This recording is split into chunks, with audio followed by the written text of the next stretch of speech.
За та бүхэнд энэ өдрийн мэндийг хүргэе.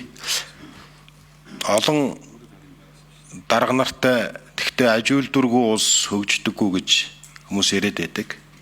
Энэ танхимд бол их олон дарга нар харагдчихэв.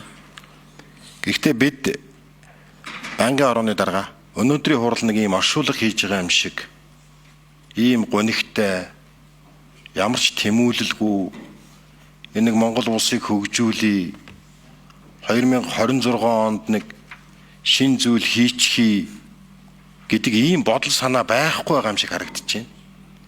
Та бүхнийг бол буруудах байгаа юм биш. Манай эрхлэх асуудал биш. Өөр яамны асуудал. Би мэдэхгүй байна.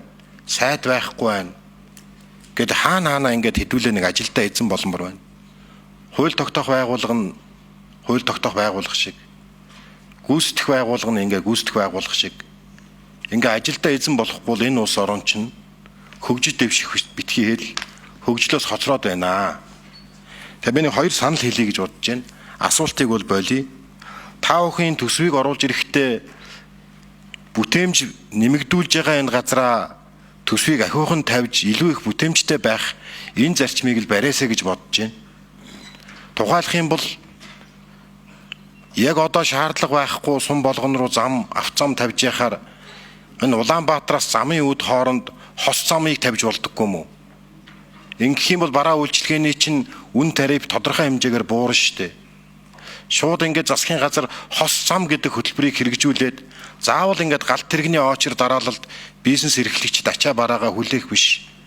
Ингээд автотеврийн тракийг явуулдаг ийм систем рүү Монгол улс нэвтэрч болохгүй мүү?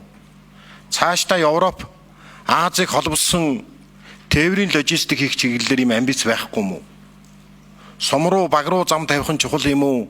2 ТV-г 3 ТV-г холбосон энэ холболтоосоо мөнгө усгадаг байх нь чухал биш юм уу? Араа нэг өөрөөр хандаач гэж бодож байна. Тэгээ энэ баялагын сангийн асуудлыг нэг хэсэг нь авч өрөх гэж байгаа юм шиг, нэг хэсэг нь хадгалах гэж байгаа юм шиг яриад байх юм. Баялагын сангийн өгөөжийг тухайн жил юунд зарцуулах вэ гэдгийг баялагын сангийн удирдах зөвлөл улсын хурл бол ярилцдаг байх хэрэгтэй. Тэр ирээдүйн өв сангийн үндсэн хөрөнгөнд бол гар хүрж болохгүй. Өгөөж энэ жил хэд байгаа? Өмнөх жилийнхээс яаж давсан? Энэ өгөөжөө яах вэ гэдгээ улс орон бол шийдэл явдаг штэ. Тэр өгөөж дээрээ л ярьдаг. Энэ хөрөнгө хөгжлийн сангаа амилуулъя л да. Улсын төсвийн мөнгө хаана хүрэхгүй байна гэдэг. Хөгжлийн сангаараа энэ том бүтээн байгуулалтаа явуулъя л да. 4% өгөөжтэй баялагын сан тэгээ өндөр хүүтэй зээл авж штэ. Эдийн засгийн тооцооллоо ч гэсэн харьцуулаад хийчмээр байх.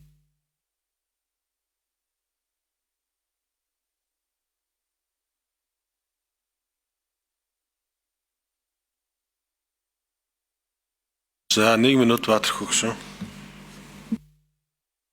Тэгээ би чуулган дээр асууя. Одоо ингээд та бүхэн энэ хос зам хөтөлбөрийг нэгдүгээр хэрэгжүүлээ. Хоёрдугаарт энэ жидүүгийн банк ч юм уу байгуулад энэ жижиг дунд үйлдвэрлэлүүдэд нэмэгдүүлэх чиглэлээр зээлээс том давс идэх хэрэгтэй. Бадам сүрэн гишүүн зөв хараад ах шиг байна. Энэ хөрөнгө оруулалтын сан гэдгийг Монголдо байгуулад баялагын сангийн чинь доор тэгээд ингээ хөрөнгө оруулдаг. Стартапуудад хөрөнгө оруулдаг. Жижиг дунд үйлдвэрлэл үнэхээр ирээдүйтэй бол хөрөнгө оруулдаг. Тэгэхээр төр бол хамгийн гол нь экспортын дэмжих. Экспортын тэр татварыг тэглэх. Энэ чиглэл рүү явах юм бол Монгол улсын хөдөө аж ахуйн одоо жижиг дунд үйлдвэрлэгч нар энэ Аз руу гарах гарцууданд байна шүү дээ. Тэгэхээр бид нар ингээд бүх юмыг ингээд тусаах маягаар төсвийг олон жил оруулж ирлээ. Энд тусаагаад эхийн нисэж тулын тураахгүй гэдэг энэ төсвийн бодлого чинь Монгол улсыг хөгжүүлэхгүй байна.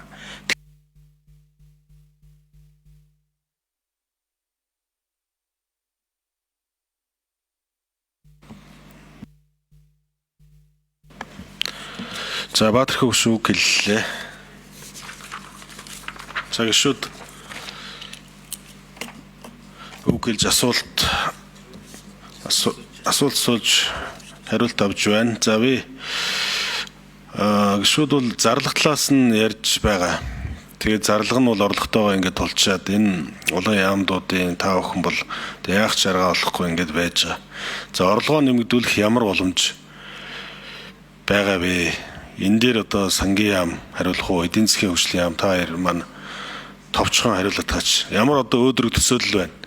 Ямар одоо боломж байна? Энэ дээр хариулж өгөөч.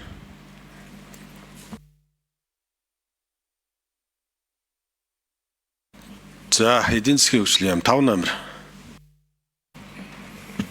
За 2026 оны тэнцвэржүүлсэн орлогын хэмжээг тооцохдоо биднээс хамгийн бодиттой байдлаар тооцоолохыг хичээсэн.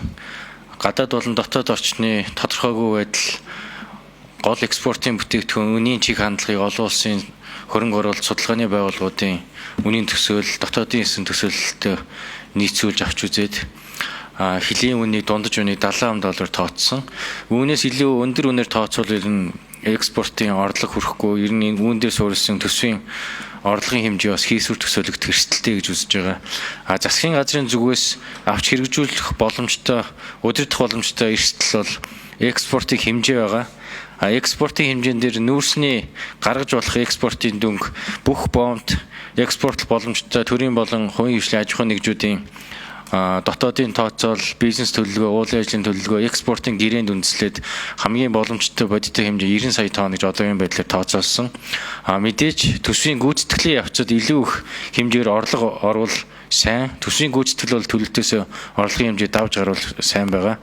Үүнтэй зэрэгцээ зэсийн орлогын хэмжээ бас зэсийн олон улсын үнийн чиг хандлагыг дагаад бас нэмэгдэж байгаа.